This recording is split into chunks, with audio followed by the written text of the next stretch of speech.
ஒரு சிட்டி பையனாக இருந்துட்டு கிராமத்துக்கு போய் 21 நாள் தங்கியிருந்து விவசாயம் கற்றுக்கிட வந்துடும். அதில் இன்னைக்கு வந்துட்டு பார்த்தீங்கன்னா தென்னை மரம் எப்படி ஏறணும்னு கற்றுக்கிட போகிறோம். ஓகே, ஃபஸ்ட்டு நம்ம வந்துட்டு ஏறும்போது ரொம்ப ஒரு தப்பு பண்ணோம். காலெல்லாம் பின்னி போட்டிருந்தோம். எப்படி நமக்கு ஏறணுன்னே ரூல்ஸே தெரில.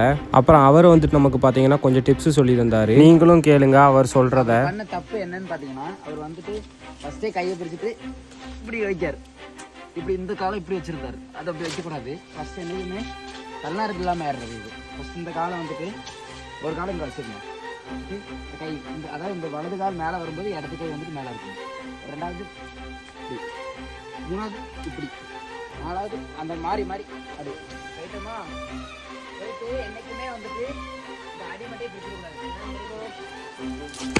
அதுக்கப்புறம் அவர் சொன்னதெல்லாம் வச்சு நமக்கு வந்த மாதிரி நம்ம ஸ்டைலில் நம்ம ஏறணும். அப்படி இப்படின்னு தட்டி தடுமாறி எப்படியோ நம்ம ஏறிட்டோம். மேலே ஏறினதும் ஒரு இளநியை பறிச்சு போட்டோம். ரிட்டன் இறங்குறது எப்படின்னு அவர் நமக்கு சொல்லியே தரல. அதுக்கப்புறம் அப்படியே கொஞ்சம் கொஞ்சமாக இறங்கிட்டு இருந்தோம். அதுக்கப்புறம் பொத்தடின்னு கீழே விழுந்தாச்சு. சரி, ஓகே, யாருக்கெல்லாம் மரம் ஏற தெரியுமோ அவங்களாம் க்ரீன் கலர் காட்ட கமெண்ட் பண்ணுங்க. யாருக்கெல்லாம் மரம் ஏற தெரியாதோ அவங்கெல்லாம் பிளாக் கலர் காட்ட கமெண்ட் பண்ணுங்க. என் கூட எத்தனை கேஸ் இருக்குன்னு நானும் தெரிஞ்சுப்பேன். Okay, tata. ஃப்ரெண்ட்ஸ், அப்புறம் ஒரு முக்கியமான விஷயம், எல்லாருக்குமே ரொம்ப நன்றி. இவ்வளோ சீக்கிரம் ஒரு 1000 உறவுகள் நம்ம சேனலில் வந்து ஜாயின் பண்ணுவாங்கன்னு நான் நினச்சி கூட பார்க்கல. எனக்கு ரொம்பவே வந்துட்டு சந்தோஷமா இருக்கு. அக்ரிகல்ச்சரலுக்கு இவ்வளோ சப்போர்ட் கிடைக்கும்னு நினச்சி கூட பார்க்கல. ஸோ தொடர்ந்து சப்போர்ட் பண்ணுங்க. விவசாயத்தை நம்ம ஹை லெவலில் எடுத்துகிட்டு போகிறோம். ஓகே, பாய்.